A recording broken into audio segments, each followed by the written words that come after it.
Buongiorno, un saluto alla città di Bassano del Grappa, a tutti i presenti e alle autorità convenute. Ringrazio il dottor Pagliantini per il gentile invito. Sono Federica Dal Forno ed è con vero piacere che oggi vi accompagno in questo appuntamento dedicato alla storia della Grande Guerra. Vi presenterò due volumi illustrati che parlano del conflitto. Si tratta di due pubblicazioni divulgative, quindi rivolte al grande pubblico e in particolare ai giovani. Per la realizzazione di questi testi mi sono avvalsa di tre grandi illustratori: Vincenzo Beccia per il primo volume, dal titolo Non chiamatelo fiume, Massimiliano Notaro e Alessandro Nespolino per il secondo, intitolato Per cosa si combatte.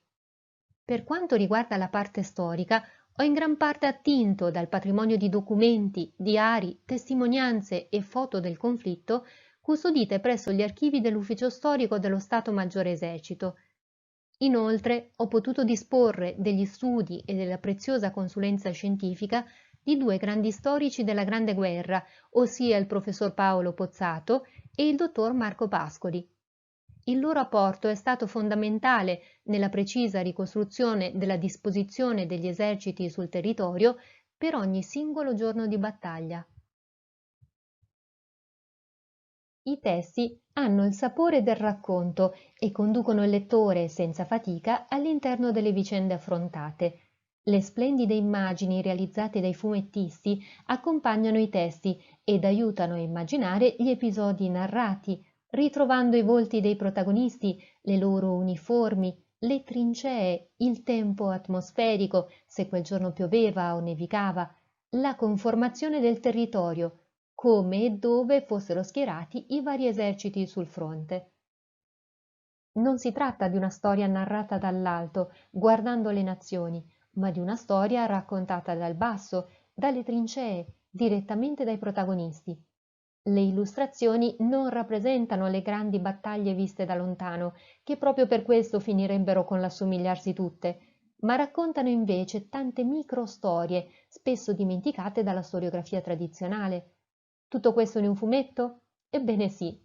Come vedremo non si possono davvero definire fumetti questi volumi, in quanto tutto ciò che viene narrato non è frutto di fantasia, bensì riporta quanto più fedelmente possibile la vera storia delle truppe che combatterono sul fronte italiano, attentamente ricostruita sulla base delle fonti storiche, ma trasposta in termini semplici e comprensibili. L'estrema attenzione all'aderenza storica nella narrazione e la cura dei dettagli nelle illustrazioni hanno fatto sì che questi volumi siano stati apprezzati dallo Stato Maggiore Esercito, che ha voluto concedere il suo marchio, ad ulteriore conferma e garanzia della qualità del prodotto. Il primo in ordine di pubblicazione, Non chiamatelo fiume, tratta del Piave che assieme al Grappa, dopo la sconfitta di Caporetto, divenne l'ultima efficace barriera utile ad arrestare l'esercito austro-tedesco in avanzata sul territorio italiano. Si invita a non chiamarlo solo fiume, perché dopo la Grande Guerra questo corso d'acqua divenne sacro, monumento alla memoria, un fiume che non poteva più essere considerato come uno dei tanti, ma doveva esser chiamato con un misto di cordoglio e riverenza unicamente con il nome proprio, Piave. Questo volume racconta dunque delle battaglie del Piave, ossia la battaglia d'Arresto, la battaglia del Solstizio e l'inizio della battaglia di Vittorio Veneto. Il secondo volume, dal titolo un po' più impegnativo Per cosa si combatte, racconta invece delle due battaglie più note e discusse della Grande Guerra, ossia Caporetto e Vittorio Veneto. In questo volume le battaglie del Piave sono solo accennate come raccordo fra i due grandi scontri. In quest'ultimo volume il fine è quello di mettere a confronto le battaglie di Caporetto e Vittorio Veneto, raccontandole dal punto di vista dei vinti e dei vincitori, guardando lo stesso evento nelle sue due facce, come fosse una medaglia. Caporetto come la maggior vittoria degli austro-tedeschi e la più grave sconfitta degli italiani. Vittorio Veneto come la vittoria definitiva degli italiani e la peggior sconfitta degli austriaci. Volendo seguire l'ordine cronologico delle battaglie, inizierò il mio racconto partendo da quest'ultimo volume, così da fornirvi un'idea precisa del susseguirsi degli eventi. Per cosa si combatte tra i due volumi è quello più impegnativo, in quanto guarda un po' più da vicino le manovre militari, cercando di spiegare i movimenti fondamentali delle truppe sul campo. È consigliato a chi vuole avere un'idea di che cosa andò storto a Caporetto e che cosa invece funzionò a Vittorio Veneto, senza per questo doversi dedicare alla lettura di testi troppo dettagliati e difficili da comprendere. Iniziamo dalle sue principali caratteristiche, da alcuni concetti chiave presenti in schede dedicate e indispensabili alla comprensione delle battaglie, per poi passare ad alcuni degli episodi illustrati. Naturalmente la trattazione sarà sommaria, per non privarvi del piacere della lettura e dell'approfondimento. Il formato di questo libro è piuttosto particolare. Prende ispirazione da alcuni vecchi volumi di storia militare che al loro interno custodivano mappe del territorio, inserite come pagine speciali. Anche questo testo cela al suo interno 7 pagine speciali che nascondono immagini di ampio formato per una larghezza di ben 80 cm l'una. Alle illustrazioni di grande formato se ne affiancano altre minori, per un totale di 28 tavole originali, a comporre un mosaico di 28 episodi della Grande Guerra. Per una migliore comprensione dei fatti, all'interno del volume sono state inserite delle mappe semplificate, in cui sono riportati solamente i luoghi menzionati nel testo, utili alla comprensione dei movimenti delle truppe sul fronte. In questa immagine potete osservare i luoghi dell'attacco austro-tedesco sul fronte di Caporetto. La linea tratteggiata rappresenta il fronte prima dell'attacco. In grigio vedete la forma ad S del fiume Isonzo, mentre nei 3 grossi rettangoli campeggiano i nomi di 3 importanti località: Plezzo in alto, Caporetto al centro e Tolmino più in basso. Infatti, quella che per semplicità passa alla storia come battaglia di Caporetto, nei fatti vede un'offensiva che coinvolge il fronte italiano da Plezzo a Tolmino, con attacchi simultanei, mossi da truppe differenti sia per nazionalità che per capacità offensiva. In rosso potete notare dei riquadri numerati e dotati di una piccola freccia. Essi indicano le tavole illustrate presenti nel testo ed il loro orientamento. Se infatti osserviamo nella mappa la bandierina numero 4, ci accorgiamo che è posizionata sul simbolo del Monte Rosso ed è rivolta verso il Monte Nero. Andiamo ora a prendere all'interno del testo la tavola numero 4. Quello che possiamo notare sullo sfondo dell'immagine è una cima, ossia proprio il Monte Nero verso il quale stiamo guardando, mentre i soldati in primo piano si trovano sulle pendici del Monte Rosso. Al centro dell'immagine lo scoppio di una mina fa saltare una trincea italiana, mentre noi ci accorgiamo di osservare la scena dal punto di vista austriaco. Infatti, in primo piano a destra vediamo 2 soldati austro-ungarici in una caverna. Sono loro ad aver innescato l'ordigno. Ecco quindi un esempio di come vengono descritti gli eventi, con estrema cura per i dettagli, non solo come uniformi ed armi, ma anche nella rappresentazione del territorio, negli schieramenti delle truppe, nelle condizioni atmosferiche, per come si presentavano nell'esatto momento in cui avvennero i fatti narrati. Iniziamo dunque dalla battaglia più difficile, Caporetto. Sono quasi sicura che se oggi chiedo ad un ragazzo di pensare alla ritirata di Caporetto, quello che immagina è probabilmente un qualcosa di questo tipo, ossia una corsa forsennata all'indietro per scappare da un attacco imponente e un nemico soverchiante. Nell'immaginario collettivo, le truppe italiane si ritirarono tutte disordinatamente, in rotta, cercando un fiume qualsiasi dietro cui riparare, fino a quando non si imbatterono nel Piave, e fortuna volle che fosse abbastanza ampio da permettere loro di riparare lì dietro, dopo aver fatto saltare i ponti. Questa è più o meno l'idea che ci hanno trasmesso alcuni resoconti storici più o meno divulgativi e spesso mal interpretati. Non andò proprio così.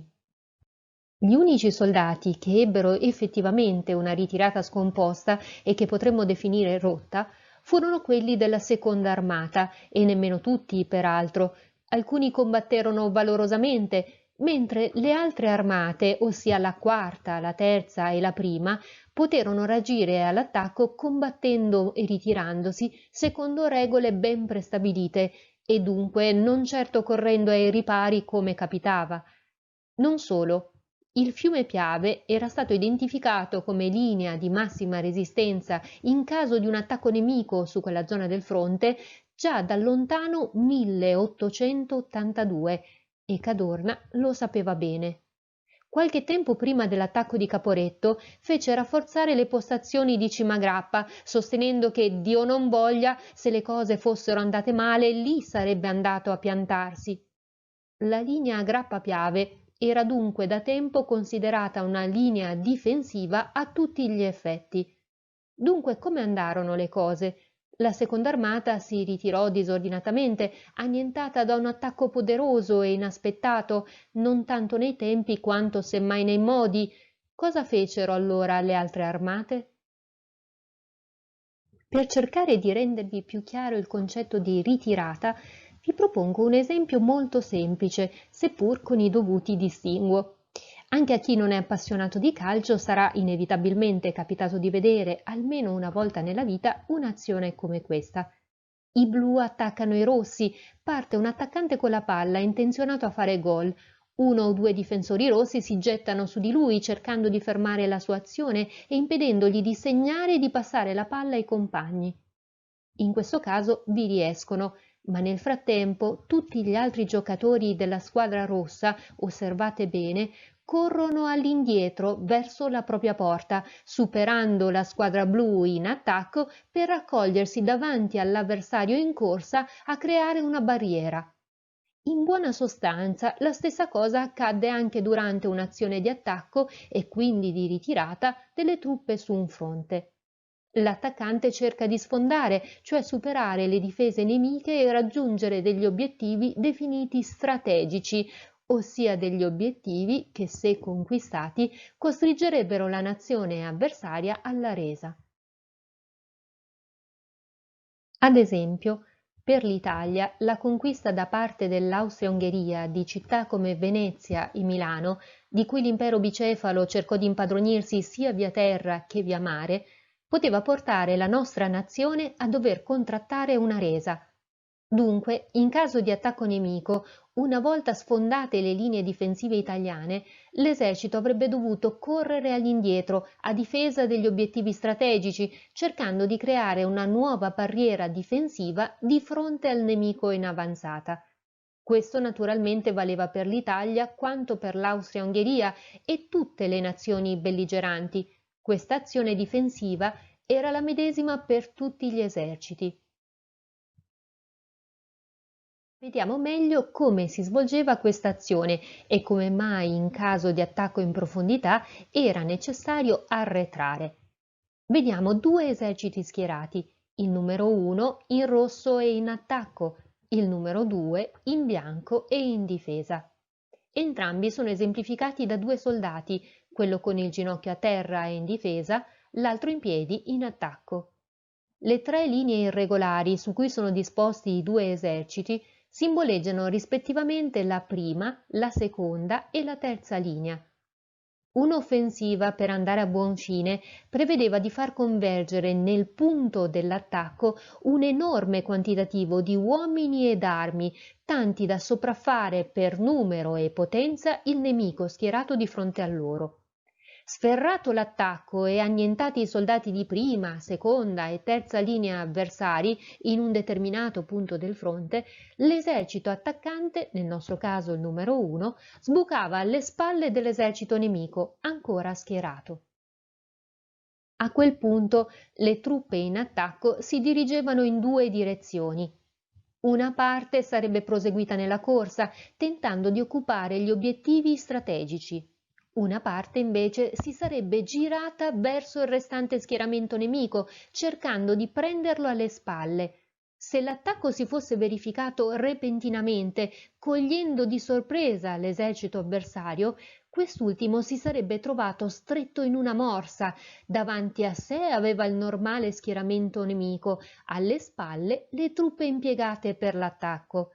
L'unica opzione sarebbe stata arrendersi, concludendo la guerra. Lo stesso sarebbe avvenuto se l'esercito attaccante avesse nel frattempo occupato gli obiettivi strategici. Per questo i servizi di intelligence di tutti gli eserciti cercavano di conoscere per tempo l'ora, il giorno e il luogo degli attacchi nemici, proprio per evitare l'effetto sorpresa. Ma vediamo ora che cosa si intende per manovra in ritirata, ossia la manovra difensiva prevista in caso di un attacco in profondità tale da rischiare l'accerchiamento del proprio esercito. Qui vediamo l'esercito numero 1 attaccare e superare le 3 linee difensive avversarie. Ne cito genericamente 3, ma naturalmente potevano essere di più e qualche volta anche di meno. Questa volta però l'esercito attaccato non si lascia prendere alle spalle perché reagisce con una manovra difensiva, la ritirata appunto. Come nel caso della squadra di calcio vista prima, lo schieramento numero 2, non appena vede l'avversario superare le proprie linee, arretra a sua volta, togliendosi dalla possibile morsa. Corre indietro verso gli stessi obiettivi strategici a cui mira l'attaccante, cercando di superarlo in velocità. In termini calcistici, corre davanti alla porta per fare barriera, ma per riuscirvi deve sbrigarsi, essere più veloce dell'attaccante. Ora capite bene che se non si conosce il significato di queste manovre, la corsa all'indietro può essere fraintesa e confusa con una fuga di fronte al nemico.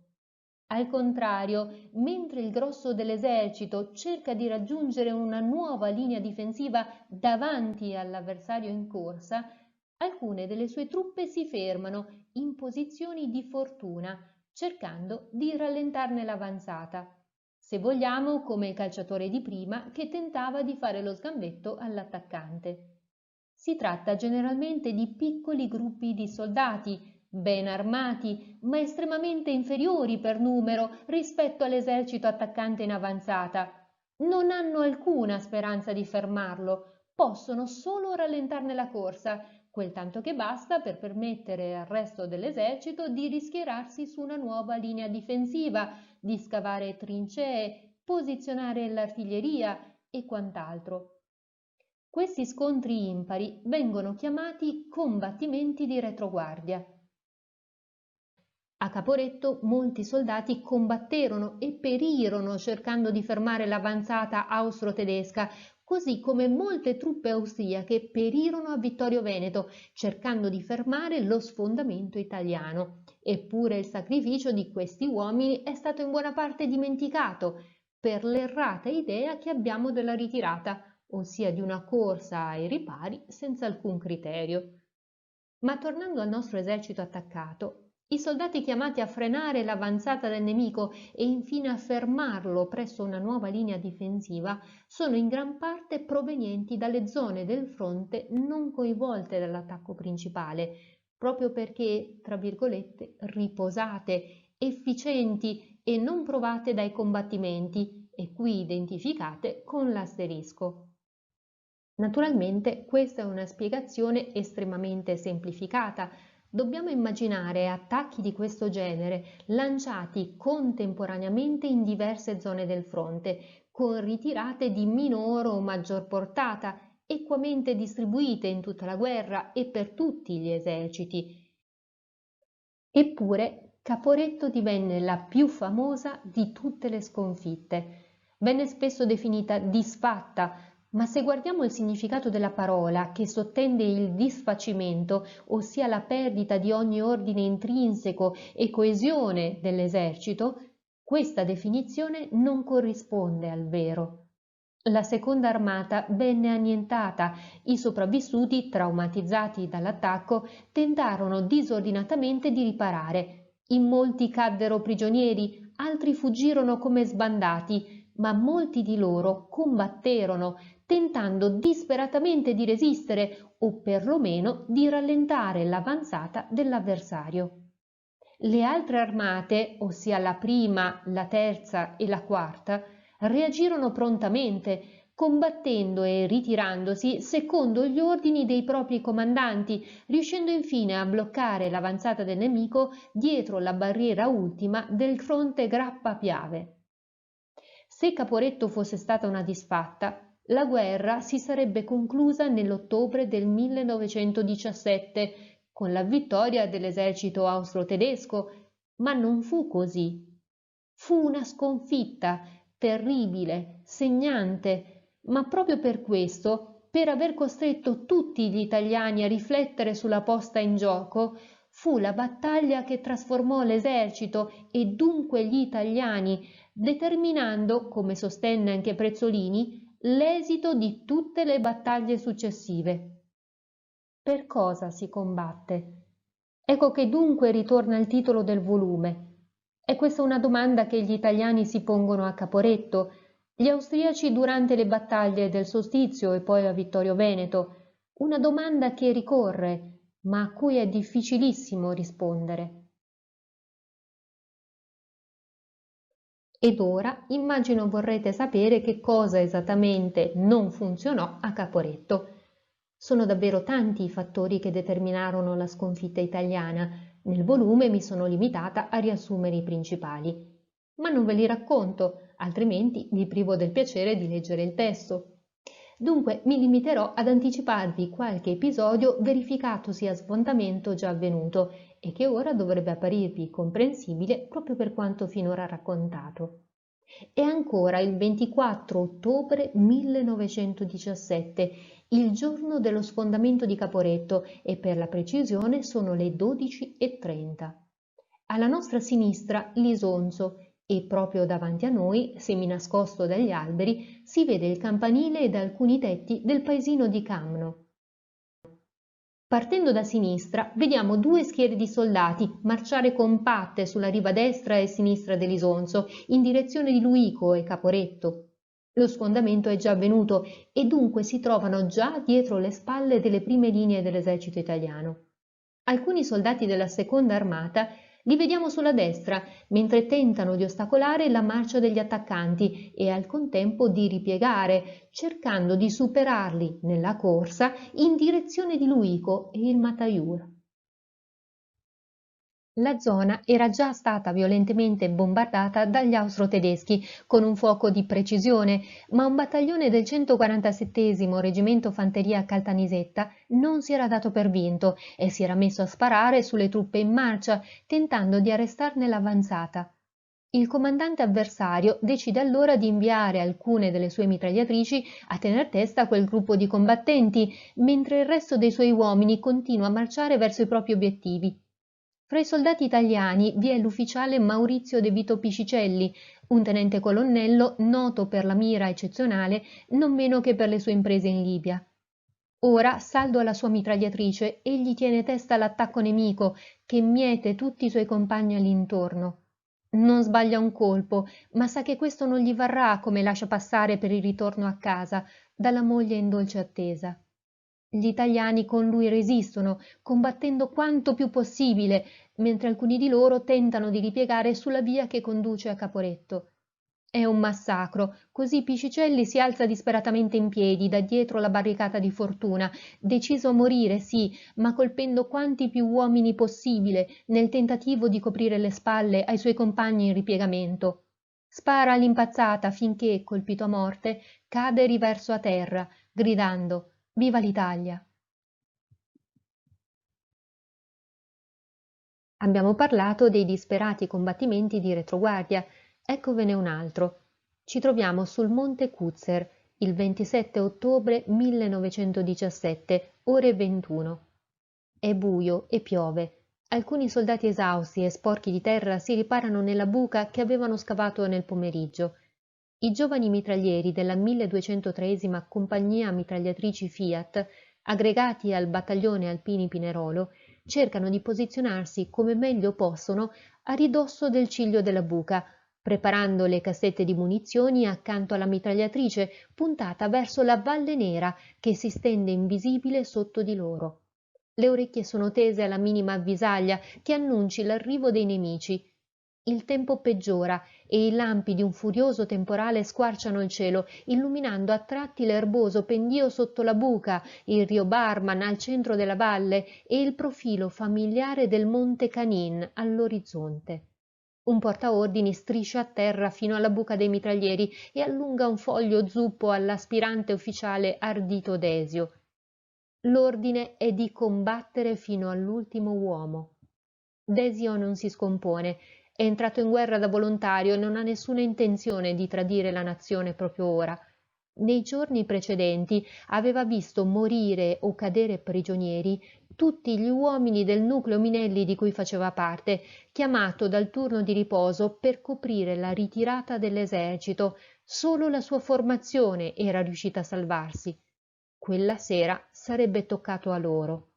Ancora un tuono e poi uno squarcio apre di nuovo il cielo, illuminando la valle.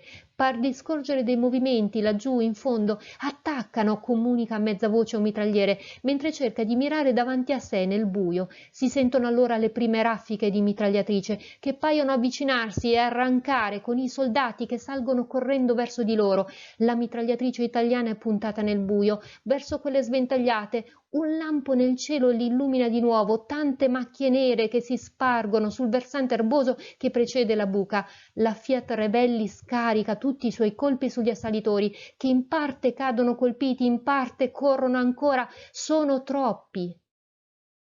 Le truppe italiane, schierate in Valresia, resistettero fino al 28 ottobre sulle proprie posizioni, quindi si ritirarono, combatterono verso Resiutta, giunsero infine al tagliamento e nel novembre rimasero accerchiati durante la battaglia di Pradis di Clauzetto. In quell'area Desio e i suoi caddero prigionieri. Desio approfittò della detenzione per imparare il tedesco. A fine guerra si laureò in scienze naturali, divenendo in seguito uno dei più importanti geologi ed esploratori italiani. La prima ascesa della storia al K2 fu pianificata da lui e rimase fra le imprese più celebri legate al suo nome. Fu anche molto discussa, in parte proprio in ragione dell'impostazione rigida e militare che diede alla missione, giacché organizzò i partecipanti alla conquista della vetta come aveva fatto con i suoi alpini in guerra. Dopo il ripiegamento di Caporetto, parte del territorio italiano si trovava in mano nemica. Importantissime notizie sugli schieramenti avversari venivano talvolta fornite dalla popolazione italiana rimasta dall'altra parte, ma con grande difficoltà e a rischio della vita. Così si cercarono soldati originari di quei luoghi che conoscessero bene il territorio e fossero in grado, una volta ritornati là, di confondersi fra gli abitanti ed al contempo di fornire alle truppe italiane preziose informazioni sull'esercito imperiale. È il 9 agosto 1918. Con la battaglia d'arresto gli italiani erano riusciti, qualche mese prima, a fermare le truppe avversarie sul fronte Grappa Piave. Gli austriaci si erano lanciati in un nuovo poderoso attacco che venne soprannominato da D'Annunzio Battaglia del Solstizio, ma gli italiani e gli alleati avevano trasformato quell'attacco nemico in una vittoria tricolore, conclusasi da poco. Ora ci troviamo con il nostro protagonista sospesi nel cielo. In lontananza vediamo il paese di Vittorio Veneto, nonostante il buio. Infatti è luna di notte. Il capo del servizio informazioni dell'Ottava Armata, colonnello Dupont, gli aveva tirato un bello scherzo. È vero che aveva deciso di entrare negli arditi per combattere più e con maggior periglio di tutti, sapeva che lo avrebbero atteso imprese non meno che mortali e disperate, e per questo era pronto a tutto. Eppure quello che gli avevano chiesto di fare era al di là di ogni sua immaginazione. Sentiva i suoi piedi penzolare nel vuoto, mentre l'aria fredda sulla nuca e il frastuono del motore dell'aereo, un Savoia Pomiglio SP3, lo stordivano. All'intorno, fortunatamente, l'oscurità avvolgeva tutto. Stavano superando le trincee nemiche. Gli sembrava impossibile che laggiù, per quanto fossero piccoli e distanti, gli austro-ungarici non sentissero quel frastuono infernale. Eppure non una raffica di mitragliatrice, non uno sparo. Sembrava ce l'avessero fatta finora. Le cinghie che lo imbrigliavano e correvano sotto il suo sedile ribaltabile lo stringevano troppo, ma non osava far nulla per non rischiare di imbrogliare qualcosa. Gli avevano detto che non doveva fare niente. Ad un certo punto il sellino si sarebbe girato e lui sarebbe caduto in basso trascinandosi dietro l'ombrello nero di quell'affare che chiamavano paracadute. Poi chissà. Aveva chiesto di fare una prova, ma non si poteva. I paracadute erano pochissimi e costavano assai, quindi toccava incrociare le dita e sperare che funzionasse. Girò la testa non osando muoversi oltre, guardando di sbieco per quanto gli riusciva il pilota e l'ufficiale osservatore della RAF che stavano alle sue spalle, dritti nel senso in cui comunemente si viaggia su un aereo. Era lui a stare al contrario per qualche assurda ragione che dovevano persino avergli spiegato. I due gli avrebbero fatto un qualche cenno prima di azionare la leva. Ogni tanto nel frastuono del motore li sentiva fra loro urlare in una lingua incomprensibile che se anche avessero detto qualcosa rivolto a lui non l'avrebbe di certo inteso. Aveva pure iniziato a piovere. Il paracadute sarebbe stato zuppo e neanche il tempo di pensare, lo stomaco in gola, tutto si ribalta e si sente precipitare nel vuoto, uno strattone, caduta libera, non capisce più dove sta il sotto, il sopra, un altro strattone e finalmente percepisce che la sua caduta sta rallentando. Che diamine, funziona! Spalanca gli occhi nel buio, il vento e la pioggia gli sferzano il viso, niente, non vede niente. Ah, ecco i campi, li riconosce, sono le terre del suo paese. Ecco le bianche lenzuola stese a terra, il segnale per i piloti, lasciati dagli italiani del posto per far sapere i punti buoni dove sganciare i piccioni e anche lui. Si avvicinano troppo in fretta, un colpo, un dolore al petto e più nulla. La terra bagnata e l'erba sul viso sono la sua prima sensazione non appena rinviene. Si risolleva e ancora non ci crede, sta nel bel mezzo di un vigneto, dall'aria familiare. Si tasta la faccia, è ancora tutto intero, ora deve soltanto raggiungere la casa dei genitori, laggiù, nella valle. Il giovane tenente Alessandro Tandura, appena 25enne, fu il primo paracadutista italiano della storia lanciatosi in missione di guerra dietro le linee nemiche. In seguito raggiunse Col Visentin, dal quale, a mezzo di piccioni viaggiatori, riuscì a fornire al comando italiano dell'Ottava Armata importantissime informazioni sulle posizioni e sulle attività delle truppe austro-ungariche al di là del Piave. La sua missione durò ben 3 mesi, dal 10 agosto al 30 ottobre, durante i quali venne catturato dagli austriaci 2 volte, riuscendo in entrambi i casi a fuggire. Organizzò delle bande armate per contrastare il nemico, sabotando i treni adibiti al trasporto di uomini e munizioni, modificando le indicazioni stradali per creare caos negli spostamenti delle truppe. Circa 8 ore dopo l'avventuroso lancio di Tandura, un altro volo ben più famoso sta per partire con a bordo il Vate d'Annunzio, alla volta di Vienna. Un'azione di propaganda fra le più incredibili ed efficaci. Come vi dicevo, gli austro-ungarici iniziano a chiedersi in questi mesi per cosa si combatte. Kraus, il generale austro-ungarico fra gli artefici dello sfondamento di Caporetto, qualche tempo dopo riflette su questi fatti. L'Italia fedifraga si era mossa alla conquista di terre che non le spettavano. Trento, Trieste, Brennero, Dalmazia. L'Austria-Ungheria avrebbe dovuto muovere una propaganda efficace che inducesse i propri cittadini alla ferma volontà di far rispettare i propri diritti territoriali, difendendo con ogni mezzo i propri confini. Invece si trovava costretto, con sommo disappunto, ad ammirare la costanza con la quale la propaganda italiana martellava la propria nazione in senso inverso, e i risultati si vedevano. Gli erano persino giunte voci che gli austriaci, quando venivano catturati, non si dichiaravano austriaci. Diamine! I francesi si dichiaravano francesi, gli italiani si affermavano italiani, i tedeschi sarebbero morti sulla loro origine e gli austriaci no. Gli austriaci, dopo la cattura, si rifiutavano di essere schedati come austriaci, bensì si dichiaravano cechi, polacchi, tedeschi, croati, ungheresi e tutto il resto.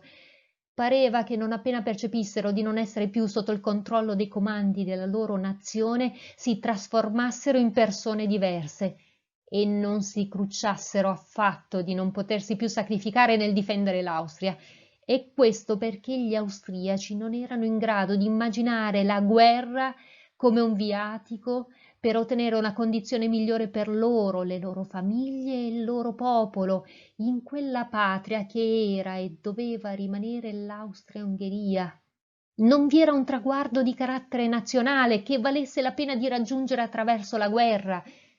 Questa era la peggior mancanza degli esponenti politici del suo paese, non essere riusciti a delineare un traguardo al di là della guerra. Per il loro popolo, anzi per i 100 popoli che potevano cogliere l'occasione della guerra, di un nemico comune, di un obiettivo comune per sentirsi veramente uniti. Non così l'Italia. Questo lo imbestialiva, la piccola Italia, ancor prima che con le armi, stava battendo la sua nazione su un campo nel quale lui non era in grado di combattere. Kraus era ben contrariato dai primi dissensi interni al proprio paese, che come conseguenza minavano la tenuta delle proprie truppe, ma in verità in quel momento la gran parte del suo esercito combatteva ancora indefessamente contro gli italiani per almeno un'intera settimana di accesissimi scontri nella battaglia di Vittorio Veneto. I suoi uomini non desideravano certo cedere il territorio conquistato in tanti anni di guerra e costato il sangue di tanti compagni. Kraus, inoltre, menzionava la propaganda. Innanzitutto non dobbiamo intenderla come semplice comunicazione mirata alla promozione della guerra e delle sue motivazioni, ma deve al contrario includere una serie di miglioramenti molto significativi alle condizioni dei soldati e delle loro famiglie. Ecco, soprattutto questa propaganda in Italia ebbe degli effetti considerevoli sulle truppe e sulla popolazione. Tuttavia, non possiamo di certo considerarla come l'unico motivo per cui gli italiani resistettero a Caporetto e continuarono a combattere in seguito. Eppure Kraus non aveva tutti i torti. L'Italia di allora, dopo Caporetto, vedeva sempre più chiaramente un obiettivo al di là del conflitto, anche se in quel momento aveva a che fare più con il concetto di difesa che non di attacco. Che cosa dunque portò gli italiani a resistere e infine a vincere la guerra? Abbandoniamo il volume Per cosa si combatte, con le sue vicende e le sue questioni sospese, per tornare un po' indietro nel tempo e guardare le battaglie del Piave con occhi del tutto diversi. Come anticipato, il volume Non chiamatelo fiume è molto più semplice e sintetico nella narrazione dei fatti storici, adatto al pubblico più ampio possibile. Infatti, a differenza del testo precedente, non propone particolari nozioni sulle manovre belliche e sui movimenti delle truppe sul fronte, ma si limita a narrare i fatti per come sono avvenuti. Inizieremo dunque con il vedere il suo particolarissimo formato, per poi passare direttamente a esaminare alcune vicende. Innanzitutto ci troviamo di fronte ad un cofanetto, al cui interno sono collocati un piccolo volume contenente i testi ed un pieghevole contenente le tavole illustrate. Le tavole consistono in un'unica panoramica geografica che si può aprire per ben 7 metri di lunghezza. Il volume con i testi, invece, riporta sempre in forma di racconto gli episodi rappresentati all'interno della grande striscia illustrata. Per spiegarvi meglio cosa si intende per panoramica geografica, vi riporto questa immagine del massiccio del Grappa e cime contigue. Ora immaginiamo per un attimo un drone che sorvoli questa zona all'epoca della Grande Guerra, fotografando tutto ciò che incontra. Seguiamo ora il suo ipotetico percorso, evidenziato dalla linea gialla tratteggiata. Partendo da sinistra verso destra, il nostro drone riprenderebbe prima le pendici di Col Moschin, poi passerebbe per Col della Berretta, quindi Monte Asolone, Monte Pertica, per poi sorvolare Cima Grappa e Monte Tomba. Infine curverebbe un po' per iniziare a seguire il Piave, rimanendo sulla riva destra, incontrando ancora il Montello, per poi proseguire oltre fino alla foce del Piave e dunque al mare. L'insieme delle immagini registrate dal nostro drone formerebbero un'enorme striscia panoramica che riporterebbe in sequenza tutte queste cime fino al fiume Piave, riprendendo infine la sua corsa verso il mare. La striscia illustrata del volume consiste esattamente in questo, ossia riporta tutti questi luoghi nell'ordine descritto, fotografandoli come si presentavano negli anni delle battaglie del Piave, ossia dal novembre 1917 all'ottobre 1918, in cui si combatterono la battaglia d'Arresto, la battaglia del Sostizio e l'inizio della battaglia di Vittorio Veneto. Eccovi dunque in un'intera sequenza la panoramica geografica che riporta i luoghi menzionati poco fa. Come vedete, cime e combattimenti si srotolano sotto i nostri occhi senza soluzione di continuità, per circa 7 metri. I luoghi riportati nella panoramica sono stati raffigurati per come si presentavano all'epoca del conflitto, sulla base della documentazione fotografica gentilmente concessa dall'Ufficio Storico dello Stato Maggiore Esercito. Si è persino cercato di rappresentare il tipo di vegetazione presente in quei luoghi, nonché le condizioni atmosferiche in cui i soldati si trovavano a combattere nel giorno dell'anno in cui si verifica l'episodio narrato. Abbiamo scelto un mezzo divulgativo come quello dell'illustrazione senza tuttavia rinunciare alla precisione storico-geografica. Infatti questo prodotto non vuole essere semplicemente un mezzo per ricordare più o meno piacevolmente la Grande Guerra, ma un'opportunità per conoscere davvero alcuni dei suoi protagonisti inseriti nell'esatto contesto, in modo tale che il volume possa avere quel valore didattico che è l'aspetto irrinunciabile di ogni mio progetto. Inoltre, in questo volume non di soli italiani e austro-tedeschi si parla. Sono infatti raffigurati tutti gli eserciti presenti sul fronte Grappa-Piave negli anni 1917 e 1918. Ciascun esercito è inoltre protagonista di alcuni episodi, cosicché all'interno della narrazione vengono illustrati atti di eroismo di ogni fazione. Infatti si vogliono ricordare, accanto alle vicende delle truppe italiane, alcune storie esemplificative dei soldati che parteciparono al conflitto sotto un'altra bandiera, con pari impegno e sacrificio. Si parla inoltre di soldati di terra, di mare e di cielo, specificandone i rispettivi compiti.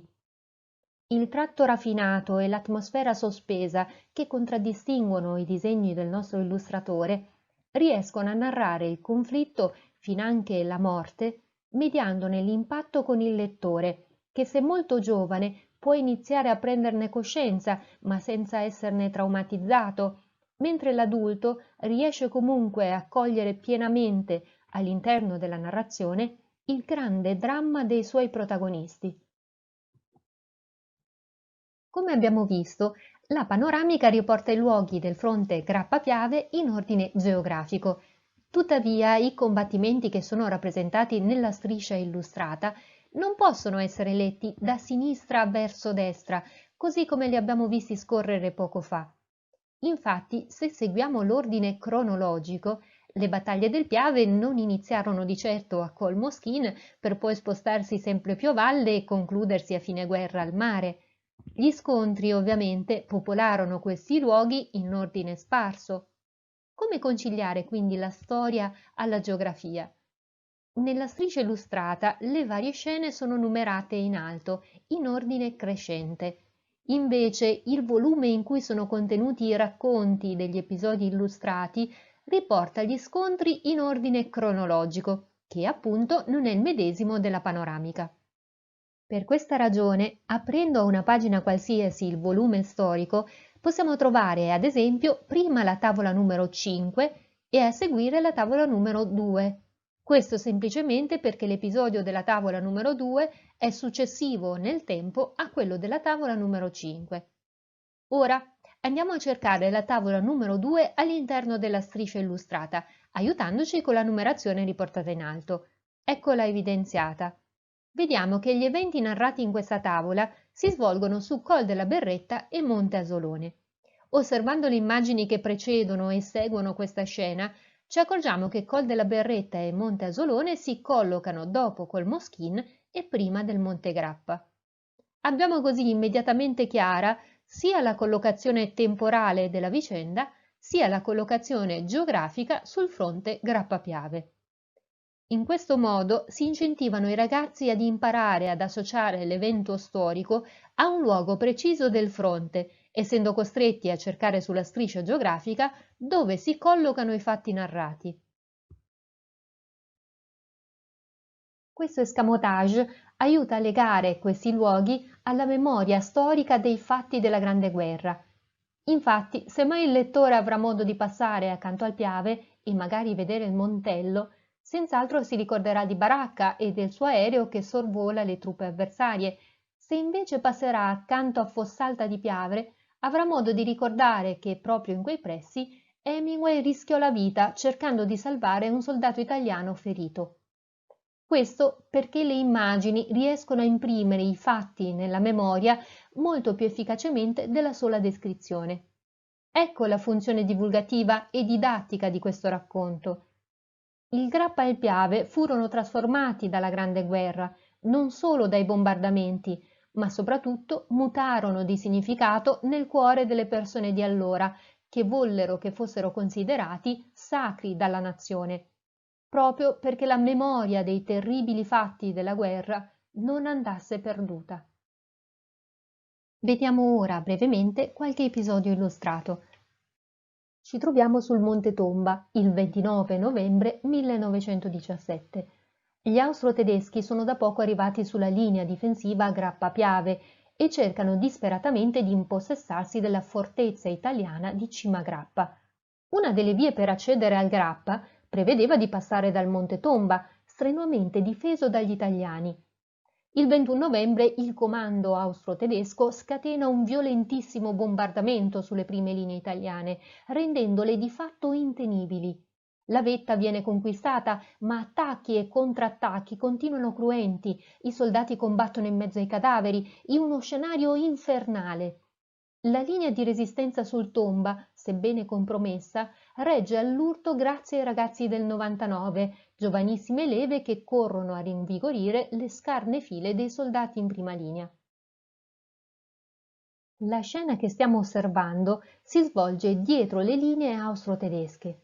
Tra le file degli austriaci un medico soccorre un soldato intossicato dai gas, trasportato su una barella rotata verso le retrovie. Come non bastassero gli ostinati italiani, ora son giunti pure i francesi e gli inglesi ad aiutarli, inveisce mentalmente mentre posiziona le bombole d'ossigeno sul volto del giovane privo di sensi.